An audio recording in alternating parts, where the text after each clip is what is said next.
il est aussi important de toucher cela, expliquer quel est le poids du leadership. OK. Qu'est-ce que ça veut dire être leader et avec quoi les leaders marchent chaque jour. Merci. Super. Merci beaucoup pour ça. S'il vous plaît, Oui. je voudrais juste, ça sera vraiment la dernière. C'est vous le modérateur, allez-y. Oui. La plupart des pasteurs, quand ils parlent de croissance de leur église, c'est généralement une croissance en nombre, généralement. Est-ce qu'il n'y a pas d'autres paramètres qui permettent de voir que l'église a grandi, que ce n'est pas seulement le nombre? Super, fantastique. Alors, je vais commencer par le leader. Voici le piège dans lequel vous vous retrouvez. Quand vous passez beaucoup de temps à critiquer ou à voir un leadership qui ne marche pas bien, vous aurez du mal à accepter de devenir leader lorsque l'appel viendra sur vous. Parce que c'est très confortable de critiquer quelqu'un qui fait les choses mal. La mauvaise nouvelle, c'est que vous critiquez une fonction que vous n'avez jamais eue. Vous parlez des footballeurs où vous n'êtes jamais entré dans un terrain. Vous croyez que parce que vous jouez dans votre école, vous aurez fait mieux que Lionel Messi dans un stade. Nous tous, on est des joueurs. Vous êtes très loin d'imaginer ce qui se passe vraiment. L'un des premiers mythes de leadership, c'est de croire que quand je serai à sa place, je ferai mieux.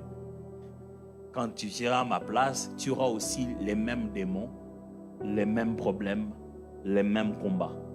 Tu les auras aussi, sans oublier ceux qui sont directement attachés à ta propre vie, même pas à la fonction, que tu vas ramener toi-même. Alors, le leadership, c'est une réalité dans laquelle on est déjà. Être leader, surtout en position de diriger les gens, c'est se tenir à un angle de vue où ils ne voient rien, eux. Ils se plaignent. Ils se plaignent parce qu'ils ne voient pas. C'est pour cette raison, plus tu montes en leadership, plus tu te tais. C'est comme ça qu'on ne voit pas Dieu. Parce que c'est que lui le voit. Si on le voyait, on ne pourrait pas vivre ensemble avec lui. C'est-à-dire, plus quelqu'un devient leader, plus vous verrez qu'il a tendance à se taire. Mais tu dis rien. Il ne dit pas rien parce qu'il n'y a rien à dire. Il dit rien parce que tu ne connais qu'une petite partie de toute la vérité. En fait, tu es tellement ignorant qu'il n'a pas le temps d'en parler.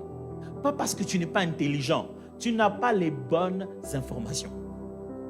Moi, je parlais avec des gens en position de leadership où quelqu'un vient, il essaie de m'informer aujourd'hui, il me parle comme si c'est lui, c'est la première fois. Donc, il me parle d'une histoire, il m'explique tout ce qui est passé, il me parle avec passion. Or, j'avais déjà l'audio de toute la réunion. Mais après, dans sa conversation, il me parle de sa version de fait, il tire les draps de son côté. Or, je sais de A à Z ce qu'il est en train de dire. Qu'est-ce que vous voulez que je dise là? Réponse? Rien. Être leader, mes amis, c'est être, écoutez-moi, le leadership, c'est comme la paternité familiale. Ce n'est pas, ouais, je vais formuler ça comme ça. C'est le géniteur qui fait un enfant. Et c'est l'enfant qui fait un père. C'est-à-dire, c'est parce qu'on a la capacité de reproduire qu'on a des enfants. Mais on n'a jamais été des pères avant. Être un père, c'est avoir un enfant. Et ça, on n'en avait pas. C'est parce que l'enfant est né que lui va nous apprendre c'est quoi être un père. Il va pleurer la nuit. Sa vie va nous enseigner. Le leader n'est pas leader par lui-même. Il est leader aussi par l'effet de vous conduire. C'est aussi une école en même temps pour lui. Et c'est une école dans laquelle tous les enfants connaissent tout. Ce n'est pas une école facile. Le jour où vous allez devenir leader, vous devez savoir qu'il y a des choses, même quand vous en avez le droit, vous serez obligé de refuser le droit. Vous n'aurez même pas de vie. La première des choses que vous perdez, c'est votre vie privée. Je suis juste en train, je ne veux pas que vous ayez peur de vous dire, ah, si c'est comme ça, je ne deviendrai pas leader. Vous êtes déjà leader d'une manière ou d'une autre. Mais prenez conscience que ces gens dont nous parlons sont dans un angle de vue que nous n'avons pas. Vous voyez. Oh non, mais attention, bouge là-bas à côté. Vous ne savez pas si les freins marchent ou pas. Celui qui tient le volant reste toujours le maître du véhicule. Même si vous aussi, vous êtes un bon conducteur, mais vous n'êtes pas assis sur la chaise. Vous ne savez pas ce qui se passe en bas. Vous ne connaissez pas l'état du véhicule en réalité. Alors, tout ce que vous êtes en train de donner comme proposition, comme idée, comme insight, dites-vous que c'est certainement pas pour rien que Dieu l'a placé là-bas. Peut-être qu'il n'a pas les qualités que vous voulez, mais les qualités fondamentales dont Dieu avait besoin pour quelqu'un là, il les a. Il l'a placé là pour qu'il apprenne là-bas. Comment voulez-vous faire à quelqu'un l'auto-école sans jamais qu'il tienne le volant? Toi, suis-moi chez moi comment je conduis, tu sauras conduire. Non.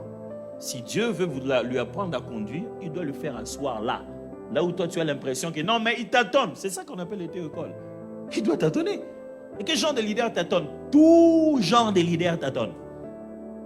Ça fait partie de l'apprentissage. C'est une école.